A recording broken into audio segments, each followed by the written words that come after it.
La tombe d'un ancien ministre profané, puis des personnes frappées et blessées lors d'une manifestation. Voilà le triste bilan de la célébration des 30 ans de la mort de Jean Gol. Je t'explique tout, mais d'abord abonne-toi. Jean Gol, c'était une figure historique du libéralisme en Belgique. Il a notamment été ministre de la Justice, l'un des piliers des gouvernements Martens et Gol, président du PRL, l'actuel mouvement réformateur. Il est mort en 1995, le 18 septembre, d'une hémorragie cérébrale.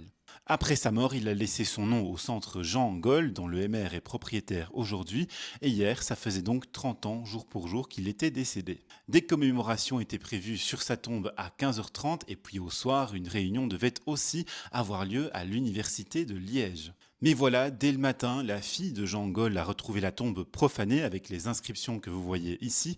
La première fait référence à la Shoah, la deuxième au MR. Les réactions ont été nombreuses, de la droite à la gauche, on a condamné cette profanation. Le roi a même appelé la fille de Jean Gol pour lui faire part de son indignation. Mais les choses se sont envenimées au soir alors que les célébrations étaient prévues à l'université de Liège. 400 manifestants se sont réunis devant la porte d'entrée.